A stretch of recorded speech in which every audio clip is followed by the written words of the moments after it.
Hello दोस्तों, मैं आशीष कुमार अपने YouTube channel Bihar GK tricks में आपका स्वागत करता हूं। आज हम लोग जीव विज्ञान के अंतर्गत अन्य परजीवी रोग के बारे में पढ़ेंगे। तो यदि आप लोगों ने अब तक हमारा channel Bihar GK tricks subscribe नहीं किया है तो इसे सब्सक्राइब कर लें, साथ ही बेल आइकन को जरूर दबाएं। तो आइए वीडियो को स्टार्ट करते हैं। तो सबसे पहले हम लोग इसके नोट्स को पढ़ेंगे। तो आइए इसके नोट्स को पढ़ते हैं।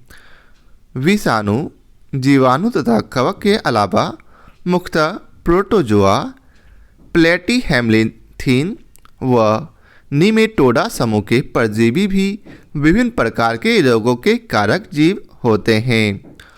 विभिन्न प्रकार के रोगों के कारक जीव कौन कौन से हैं? तो उनके नाम हैं विषाणु, जीवाणु, कवक, प्रोटोजोआ, प्लेटीहेल्मिन्थीन व निमेटोडा।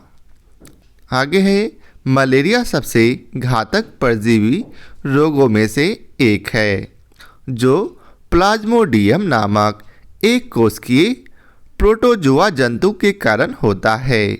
मलेरिया किसके कारण होता? तो एक कोशिकीय प्रोटोजोआ जंतु के कारण से। आगे है इस रोग का वाहक अर्थात मलेरिया रोग का वाहक कौन है? तो मादा एनाफिलीज मच्छर। मलेरिया रोग का वाहक कौन है? तो मादा एनाफिलीज मच्छर, जो कि द्वितीयक पोषद होता है। आगे है ध्यातव्य है कि प्लाज्मोडियम का प्राथमिक पोषद मनुष्य है। प्लाज्मोडियम का प्राथमिक पोषक कौन है? मनुष्य। और द्वितीय पोषक कौन है? तो मादा एनाफिलीज मच्छर। आगे है प्रायः प्लाज्मोडियम की 4 प्रजातियां, जैसे कि प्लाज्मोडियम वाइवैक्स, दूसरा प्लाज्मोडियम ओवेल, तीसरा प्लाज्मोडियम मेलेरी तथा चौथा प्लाज्मोडियम फैल्सीपेरम मनुष्य को संक्रमित करते हैं। मनुष्य को कितनी प्रकार की प्रजातियों के प्लाज्मोडियम संक्रमित करते हैं? तो वे 4 प्रकार के होते हैं। कौन कौन? Plasmodium vivax, plasmodium ovale, plasmodium malariae तथा प्लाज्मोडियम फैल्सीपेरम। आगे है हालांकि भारत में मलेरिया के 60 से 65% मामलों के लिए पी वाइवैक्स, जबकि 30 से 35% मामलों के लिए पी फैल्सीपेरम परजीवी उत्तरदायी हैं। इसे आप याद रखेंगे कि भारत में मलेरिया के लिए 60 से 65% मामलों के लिए कौन सा परजीवी उत्तरदायी है? तो पी वाइवैक्स, जबकि 30 से 35% मामलों के लिए पी फैल्सीपेरम उत्तरदायी है। आगे है सर रोनाल्ड रॉस ने यह पता लगाया कि मलेरिया रोग प्लाज्मोडियम नामक एक कोशिकीय प्रोटोजोआ परजीवी द्वारा होता है। इसे आप जरूर याद रखेंगे कि मलेरिया रोग प्लाज्मोडियम नामक एक कोशिकीय प्रोटोजोआ परजीवी द्वारा होता है। यह किसने पता लगाया? तो इसका उत्तर है सर रोनाल्ड रॉस ने। तथा प्लाज्मोडियम के वाहक का कार्य मादा एनाफिलीज मच्छर करती है। सर रोनाल्ड रॉस ने क्या क्या पता लगाया? उन्होंने यह पता लगाया कि मलेरिया रोग प्लाज्मोडियम नामक एक कोशिकीय प्रोटोजोआ परजीवी द्वारा होता है। और क्या पता लगाया? और यह पता लगाया कि प्लाज्मोडियम के वाहक का कार्य मादा एनाफिलीज मच्छर करती है। इस महत्वपूर्ण खोज के लिए उन्हें वर्ष 1902 में नोबेल पुरस्कार प्रदान किया गया था। अर्थात सर रोनाल्ड रॉस को नोबेल पुरस्कार भी मिला हुआ है। कब? तो 1902 में। ध्यातव्य है कि प्लाज्मोडियम लाल रुधिराणुओं अर्थात आरबीसी तथा यकृत कोशिकाओं का अंतःपरजीवी जंतु होता है। प्लाज्मोडियम किसका अंतःपरजीवी जंतु होता है? तो लाल रुधिराणु तथा यकृत कोशिकाओं का। मलेरिया रोग का सर्वाधिक प्रभाव आरबीसी तथा पीलिया पर पड़ता है। मलेरिया रोग का सर्वाधिक प्रभाव किस पर पड़ता? तो आरबीसी और प्लीहा पर। आगे है मलेरिया रोग मादा एनाफिलीज मच्छर के काटने से फैलता है। मलेरिया रोग किसके काटने से फैलता है? तो मादा एनाफिलीज मच्छर के काटने से। दलदली क्षेत्रों का वातावरण मच्छरों के जनन व वंश वृद्धि में सहायक होता है। कैसा वातावरण मच्छरों के जनन व वंश वृद्धि में सहायक होता है? तो दलदली क्षेत्रों का वातावरण। अतः ऐसे स्थान पर यह रोग अधिकतर होते हैं, अर्थात जहाँ दलदली क्षेत्र ज़्यादा होगा वहाँ मच्छरों की प्रजनन संख्या ज़्यादा होगी और वहाँ ऐसे रोग ज़्यादा लोगों को होंगे। मच्छरों के संहार व उनसे बचाव हेतु यदि आप मच्छरों को मारना चाहते हैं या फिर उनसे बचना चाहते हैं तो घरों में डीडीटी अथवा पायरिथ्रम, नेफ्था, कपूर आदि का प्रयोग किया जाता है। यदि आप अपने घरों में मच्छरों को मारना चाहते हैं या फिर उनसे बचना चाहते हैं तो घरों में डीडीटी अथवा पायरिथ्रम, नेफ्था, कपूर आदि को जलाकर इसका प्रयोग कर सकते हैं, अर्थात इनसे बच सकते हैं। आगे है जलाशयों में मच्छरों की लार्वा को खाने वाली मछलियां जैसी गैम्बूसिया आदि तथा बत्तख छोड़ने चाहिए। जलाशयों में मच्छरों की लार्वा को खाने वाले मछलियां जैसे गैम्बूसिया आदि तथा बत्तख छोड़ने चाहिए। अब देखते होंगे कि कुछ जलाशयों में जैसे तालाबों में पानी बहने वाली नहीं होती, जिस कारण वहाँ भी मच्छरों का प्रजनन ज़्यादा मात्रा में होता है। ऐसे में आपको करना चाहिए कि उन तालाबों में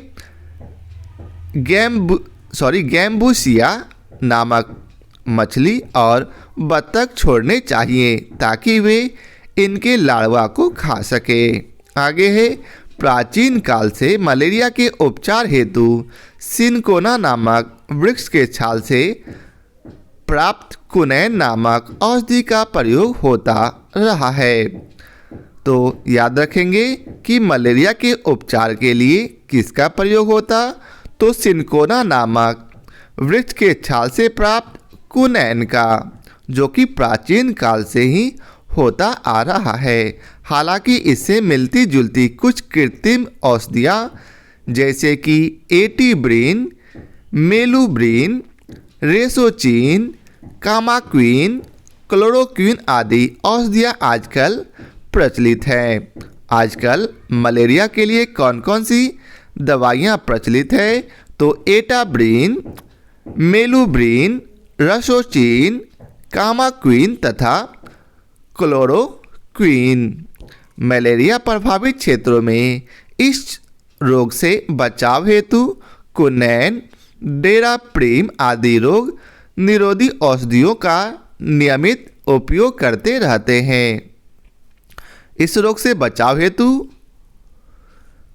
निरोधी औषधियों का नियमित प्रयोग करते रहना चाहिए। किनका किनका? तो कुनैन और डेराप्रिम का। आगे है प्रालेथ्रिन, एक प्रकार का पायरेथ्राइड कीटनाशक है। पायरेथ्रिन कैसा कीटनाशक है? तो पायरेथ्राइड, जो सामान्यतः मच्छर विकर्षण के रूप में प्रयुक्त होता है। पायरेथ्रिन का प्रयोग क्यों करते हैं? तो मच्छर विकर्षण के लिए। आगे है पायरेथ्राइड स्तनधारियों की तुलना में कीटों के लिए 2250 गुनी अधिक विषाक्त होती है। ध्यातव्य है कि प्रतिवर्ष 25 अप्रैल को विश्व मलेरिया दिवस मनाया जाता है। विश्व मलेरिया दिवस कब मनाया जाता? तो 25 अप्रैल को। उल्लेखनीय है कि विश्व का पहला मलेरिया वैक्सीन अप्रैल 2019 में अफ्रीकी देश मलावी में लॉन्च किया गया है। विश्व में मलेरिया के लिए पहला वैक्सीन कब और कहां लॉन्च किया गया? तो अप्रैल 2019 में अफ्रीका देश मलावी में। WHO के अनुसार यह वैक्सीन बच्चों को मलेरिया से बचाने के लिए शुरू किया गया पायलट प्रोजेक्ट का हिस्सा है। आगे है काला आजार अर्थात लिस्मेनियसिस रोग। लिस्मेनिया नामक प्रोटोजोआ परजीवी के कारण होता है। काला जार रोग किसके कारण होता? तो लिस्मेनिया नामक प्रोटोजोआ परजीवी के कारण। इसमें क्या क्या लक्षण है? तो इसमें त्वचा तथा आंतरिक अंगों की संश्लेषित कलाएं रोगग्रस्त हो जाते हैं अर्थात बीमार हो जाते हैं। इस रोग का वाहक बालू मक्खी है। काला जार का वाहक कौन है? तो बालू मक्खी। आगे है निद्रा रोग। निद्रा रोग ट्रिपैनोसोमा नामक एक कोशिकीय प्रोटोजोआ परजीवी द्वारा होता है। निद्रा रोग किसके द्वारा होता? तो ट्रिपैनोसोमा नामक एक कोशिकीय परजीवी द्वारा। तथा इसका वाहक कौन होता? तो सीसी मक्खी। निद्रा रोग का वाहक कौन होता? तो सीसी मक्खी। आगे है ट्रिपैनोसोमा रुधिर सेरिब्रास्पाइनल एवं अन्य शरीर द्रव्यों के बाह्य कोशिकीय तथा हृदय पेशियों जंदो इत्यादि के अंतः कोशिकीय परजीवी हैं। निद्रा रोग के रोगी को दिन में भी नींद से बोझिल मालूम पड़ता है तथा ऊँघता रहता है अर्थात निद्रा रोग के लक्षण है कि वे दिन में भी उन्हें ऐसा लगता कि उन्हें नींद आ रहा है और वे ऊँघते रहते हैं। आगे है असुरक्षित पेयजल तथा स्वच्छता की कमी के कारण विकासशील देशों में मलेरिया तीव्र प्रवाहिका तथा शिस्टोसोमारुनता नामक संचारी रोग महामारी के रूप में फैलते हैं जो कि अत्यंत ही घातक होते हैं। अब आगे है शिस्टोसोमारुनता। शिस्टोसोमा नामक पर्णकृमि के कारण होता है। शिस्टोसोमारुनता किसके कारण होता? तो शिस्टोसोमा नामक पर्णकृमि के कारण जो मनुष्य तथा अन्य स्तनियों की रुधिर वाहिनियों का परजीवी है। यह क्या करता है? यह क्या है? तो स्तनियों की रुधिर वाहिनियों का परजीवी है। आगे है फैसिओला। फैसिओला भेड़, बकरी, सूअर, भैंस आदि के जिगर की बड़ी बड़ी पीत नलियों में पाया जाने वाला चपटा यकृत कृमि है। फैसिओला क्या है? तो यह भेड़, बकरी, सूअर, भैंस आदि के जिगर की बड़ी बड़ी पीत नलियों में पाया जाने वाला चपटा यकृत कृमि अर्थात लीवर फ्लक है। इसके कारण फैसिओलाइसिस रोग होता है। इस कारण कौन सा रोग होता? तो फैसिओलाइसिस अर्थात फैसिओला के कारण फैसिओलाइसिस नामक रोग होता है। अब आगे है वर्ष 2003 में लिएंडर पेस को सिर दर्द की शिकायत के पश्चात अस्पताल में भर्ती कराया गया था। लिएंडर पेस को सिर दर्द की शिकायत के पश्चात अस्पताल में कब भर्ती कराया गया था? तो वर्ष 2003 में। तो प्रारंभ में ब्रेन ट्यूमर की आशंका व्यक्त की गई थी परंतु जांच के उपरांत अर्थात जांच के बाद उनमें न्यूरोसिस्टिसरकोसिस अर्थात मस्तिष्क में शिस्ट पाया गया था।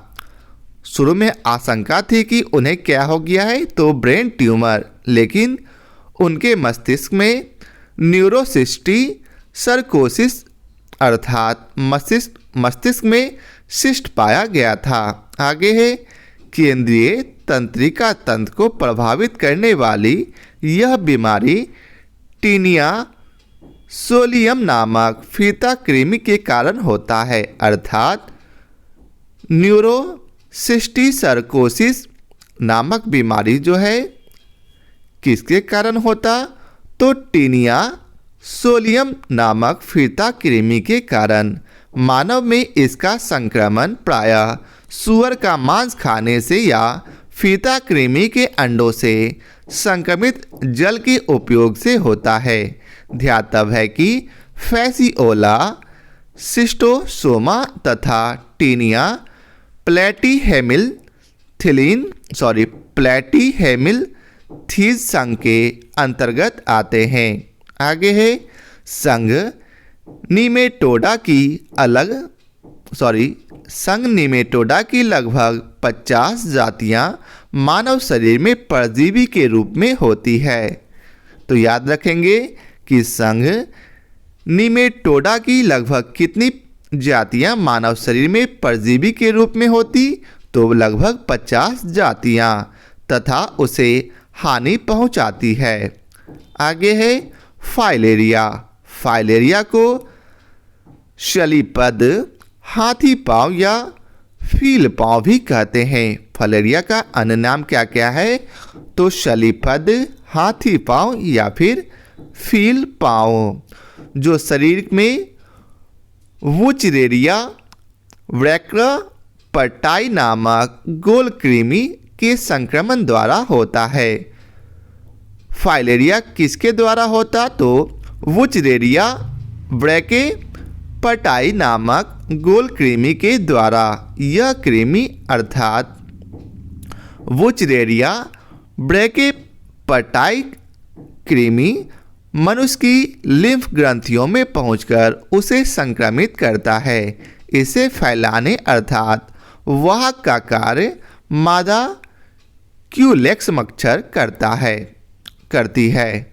तो फाइलेरिया रोग का वाहक कौन है, तो क्यूलेक्स मच्छर, जिसमें पोषद की मृत्यु तो प्रायः नहीं होती है, किंतु हाथ पैर, जननांग तथा अन्य अंग फूलकर विकृत हो जाते हैं।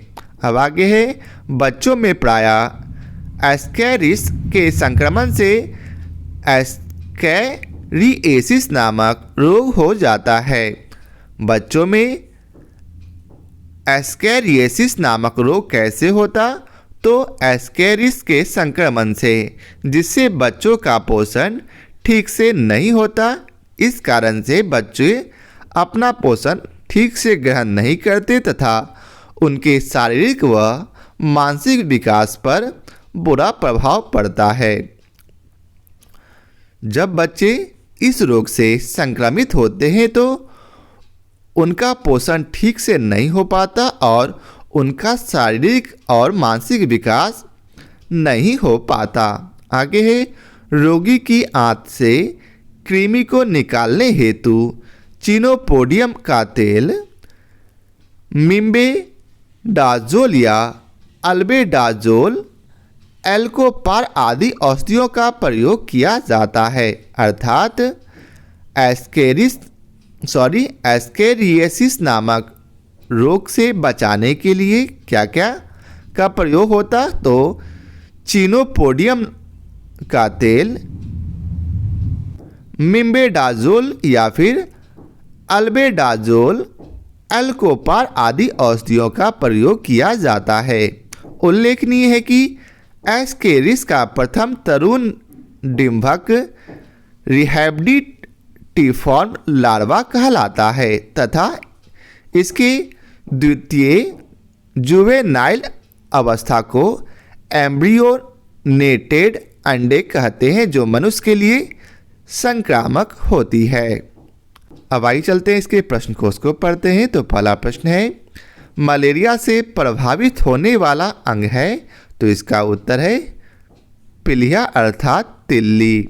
मलेरिया प्लाज्मोडियम नामक एक कोशिकीय प्रोटोजोआ जंतु के कारण होता है तथा इसकी वाहक मादा एनाफिलीज मच्छर होती है जो कि द्वितीयक पोषद है। इससे प्रभावित होने वाला अंग पिलिया है जिसमें संक्रमण से आकार बढ़ जाता है। इस रोग के उपचार हेतु एटाब्रिन, क्लोरोक्विन, कमाक्विन इत्यादि औषधियों को लेना चाहिए।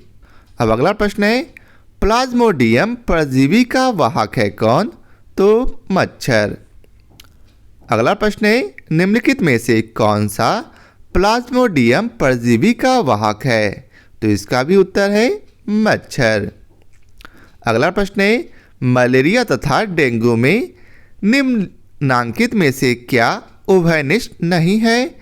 तो इसका उत्तर है मच्छर प्रजाति।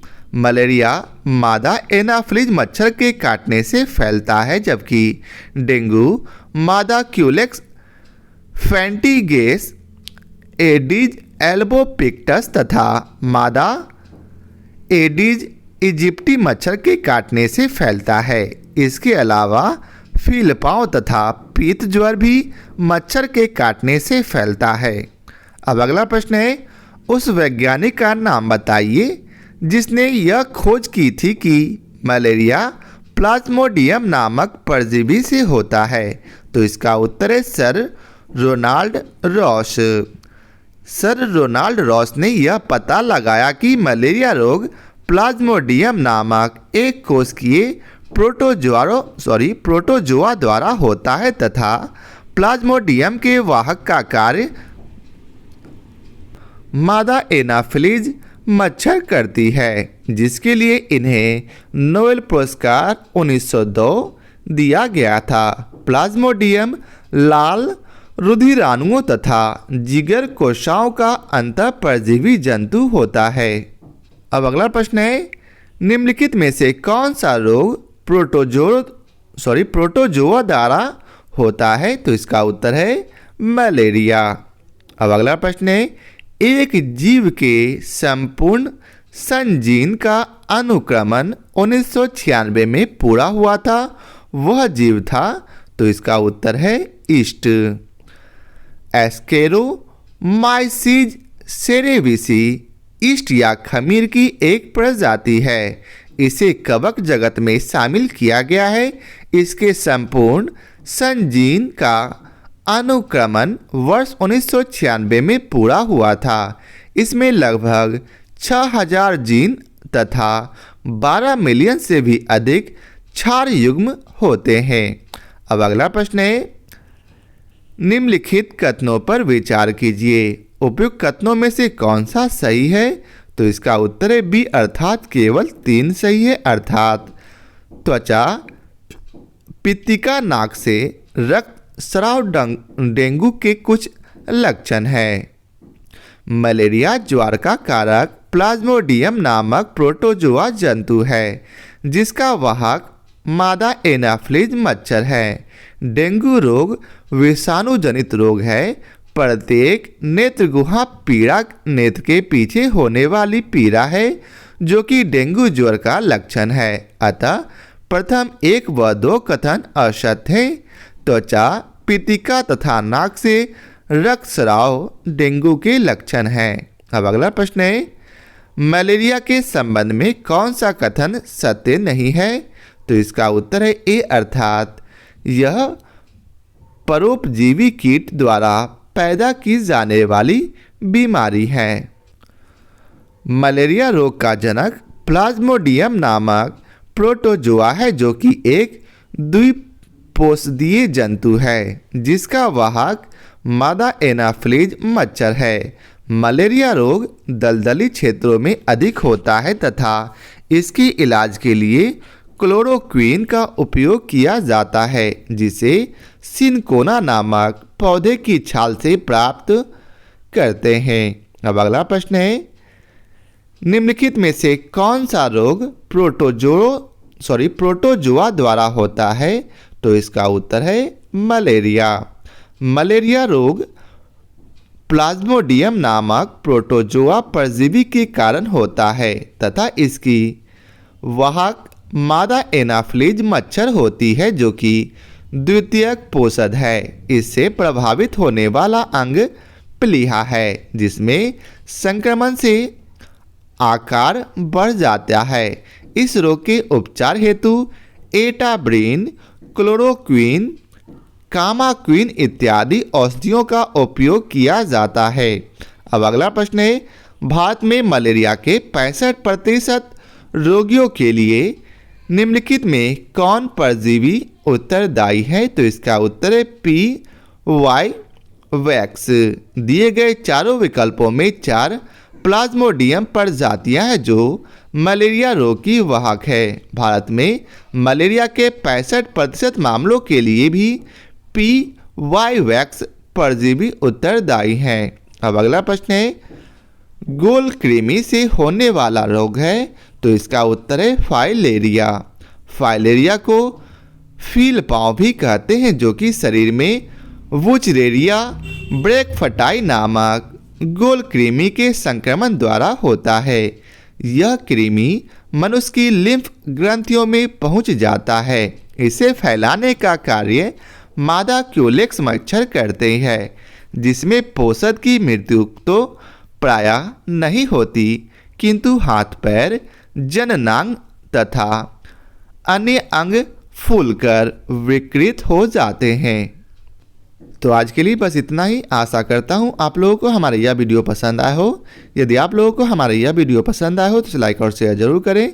फिर मिलते हैं नए चैप्टर के साथ। आज के लिए बहुत बहुत धन्यवाद।